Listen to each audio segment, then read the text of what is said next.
오늘 본문은 다윗이 죄를 저지른 후에 자신의 죄를 깨닫고 하나님께 진심으로 회개하는 참회의 시편입니다. 다윗은 간음죄와 살인죄를 저질렀습니다. 남편이 있는 여자 밧세바에게 정욕이 불타올라 그녀를 강간했습니다. 그리고 그녀의 남편에게 자신의 죄가 발각될까 하여 그녀의 남편 우리아를 전쟁에서 죽을 확률이 가장 높은 곳에 내밀어 결국 그를 죽게 만들었습니다. 다윗은 이 죄에 대해 하나님께 애통하며 진심으로 회개하는데요. 그 내용이 오늘 본문입니다. 가장 먼저 그는 하나님의 자비로운 성품에 의지합니다. 우리가 죄를 짓고 죄를 사함받을 수 있는 유일한 근거는 바로 자비로운 하나님의 성품이기 때문입니다.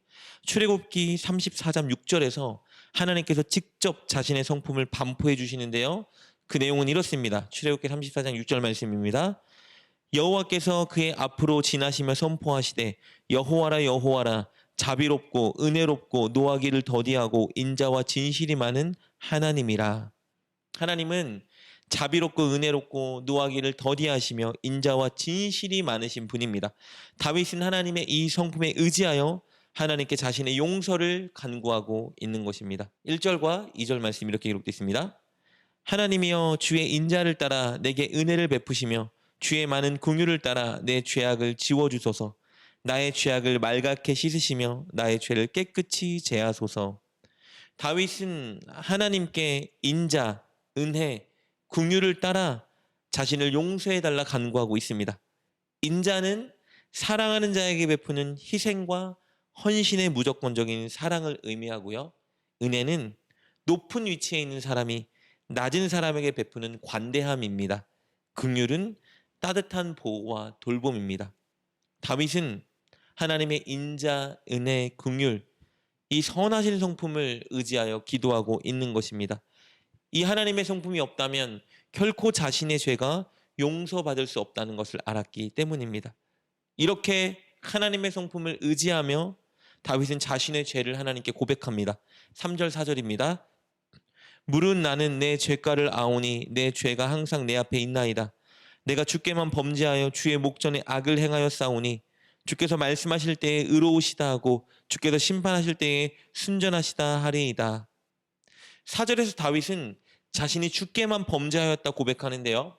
이것은 다윗이 자신이 밧세바나 그 남편에게 죄를 짓지 않고 하나님께만 죄를 지었다고 말하는 것이 결코 아닙니다. 이것은요, 모든 죄는 하나님을 대적하는 행동이기 때문에 무조건적으로 먼저는 하나님께 자신이 범죄했다고 아뢰고 있는 것뿐입니다. 그는 하나님의 목전에서 자신이 행한 악을 알고 있기 때문에 하나님께서 어떤 판결을 내리시든지 불평하지 않고 그것을 인정하고 따르겠다 고백하고 있습니다. 이렇게 다윗은 자신의 죄를 하나님께 인정했고요. 하나님의 선하신 성품을 의지하여 자신을 용서해달라 간구했습니다.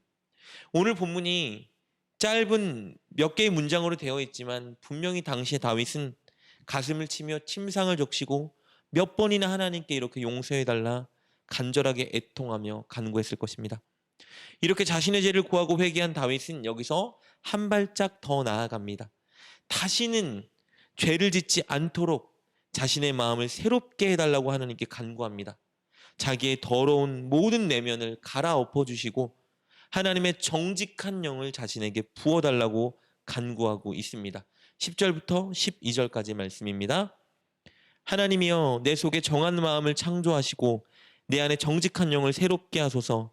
나를 주 앞에서 쫓아내지 마시며 주의 성령을 내게서 거두지 마소서. 주의 구원의 즐거움을 내게 회복시켜 주시고 자원하는 심령을 주사 나를 붙드소서. 다윗은 왜 이런 기도를 하고 있을까요? 아마 두 가지 이유 때문일 것입니다. 첫째, 자신의 연약함을 알았기 때문입니다. 자기의 죄성을 알았기 때문이죠. 근본적으로 마음의 변화가 일어나지 않는다면 언젠간 다시 또 이런 추악한 죄를 지을 수 있다는 것을 알았기 때문입니다. 그래서 진짜 마음의 변화, 내면의 변화가 필요하다는 것을 알고 하나님께 간구하는 것입니다.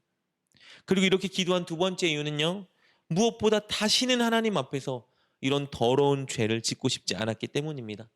그는 자신이 하나님 앞에 이렇게 죄를 짓는 것이 정말 끔찍하고 싫었기 때문에 다시는 경험하고 싶지 않아 하나님께 이렇게 간구했던 것이죠. 여러분, 이것이 진정 회개한 자의 마음입니다. 하나님 앞에 이런 죄를 다시 짓는 것이 너무 싫고 괴로워서 다시는 죄를 짓고 싶지 않는 마음이 생겨야 합니다. 그래서 하나님 앞에 간구하죠. 제발 내 내면과 나의 마음을 바꿔달라고, 새롭게 해달라고 간구하게 되는 것입니다. 다윗이 바로 진정 회개한 자의 모습으로 그렇게 기도하고 있는 것입니다. 이렇게 죄의 문제를 완전히 해결하고 싶어서 하나님께 간구한 다윗은 이어 하나님께 한 가지를 서원합니다. 하나님께서 용서해 주시고 하나님께서 마음을 새롭게 해주신다면 하나님의 그 은혜를 백성들에게 가르치고 전해서 그들도 주님께 돌아오게 하겠다는 서원입니다. 우리 13절부터 15절까지 말씀 볼까요? 그리하면 내가 범죄자에게 주의 도를 가르치리니 죄인들이 주께 돌아오리이다. 하나님이여 나의 구원의 하나님이여 피 흘린 죄에서 나를 건지소서. 내 혀가 주의 의를 높이 노래하리이다. 주여 내 입술을 열어주소서. 내 입이 주를 찬송하여 전파하리이다. 이렇게 다윗처럼 자신의 죄를 진정 발견하고 하나님의 용서의 은혜를 경험한 자는요, 시선이 나에게서 더 나아가 이제 주변과 공동체를 향하게 됩니다. 내 주변에 있는 자들과 공동체도 나처럼 회개하고 용서의 하나님께 돌아오게 하고자 하는 애통의 마음이 생기게 되는 것이죠. 그래요, 다윗의 기도는요, 공동체를 향한 중보 기도로 마무리되는 것을 보게 됩니다. 자신에게 베풀어 주신 하나님의 은혜를 시온과 예루살렘에 베풀어 달라고 간구하는데요, 즉 이스라엘 공동체에게 자신에게 베풀어 주신 용서와 또 이 마음을 새롭게 하는 은혜를 부어달라 간구합니다. 18절 19절 말씀입니다. 주의 은택으로 시온의 선을 행하시고 예루살렘 성을 쌓으소서. 그때 주께서 의로운 제사와 번제와 온전한 번제를 기뻐하시리니 그때 그들이 수소를 주의 제단에 드리리이다. 사랑하는 여러분, 우리는 사실 오늘 본문의 다윗처럼 늘 넘어지고 죄를 짓고 살아갑니다. 그처럼 강간죄나 살인죄는 저지르지 않았을지라도 우리들 생각과 마음과 우리의 입과 손과 발로 죄를 짓고 살아갑니다. 그래서 우리는 오늘 본문의 다윗의 이 기도를 붙잡아야 합니다. 우리가 죄를 지어도 넘어져도 우리를 용서하시고 구원의 길로 인도하시는 하나님의 아름다운 성품을 가장 먼저는 의지해야 합니다. 염치가 없어도, 여러분, 우리 자신이 부끄러워도 하나님의 그 성품을 의지하고 하나님께 나아가야 하는 겁니다. 그러나 하나님의 그 아름다운 성품을 의지하여 진정 회개했다면 우리는 한 단계 더 나아가야 합니다. 다시는 죄를 짓고 싶지 않은 간절한 마음과 애씀의 자리로 나아가야 합니다. 우리 안에 계신 성령님을 인식하고 성령님 말씀에 따라 살기 위해 이제는 부단히 애를 써야 하는 것입니다. 그것이 진정 회개한 자의 모습입니다. 그리고 나도 용서받은 자이기에 이 용서의 은혜를 죄를 짓고 낙심하고 있는 자들과 나눠야 합니다. 그들이 바로 설 수 있도록, 하나님께 돌아올 수 있도록 애통한 마음으로 그들을 위해 기도하고 그들에게 전해야 합니다. 그럴 때 우리는 죄를 이겨내고 하나님을 기쁘게 하는 도구로 사용받을 수 있을 것입니다. 오늘 다윗의 기도를 꼭 여러분의 기도로 만드셔서 날이 가면 갈수록 더 거룩하고 더 경건하고 더 구별된 하나님의 자녀로 많은 이들을 주님께 인도하는 여러분 되시길 주님의 이름으로 축복합니다. 기도하겠습니다. 하나님, 날마다 넘어지고 죄지는 우리들을 당신의 선한 성품으로 용서해 주시니 감사합니다. 죄를 지을 때 진정한 회개를 향하여 나아가는 우리가 되게 하여 주옵소서. 늘 가슴을 치며 진심으로 자복하게 하시고 죄를 짓지 않기 위해 성령의 도움을 구하게 하소서. 경험한 하나님의 용서의 은혜를 전하며 타인의 죄를 위해 가슴 아파하며 기도하게 하옵소서. 예수님의 이름으로 기도드립니다. 아멘. 오늘 말씀을 통해 깨닫고 결단한 것은 무엇입니까? 그것을 붙들고 하나님께 기도합시다. 그리고 그렇게 실천하며 하루를 살아가는 여러분 되시길 주님의 이름으로 축복합니다.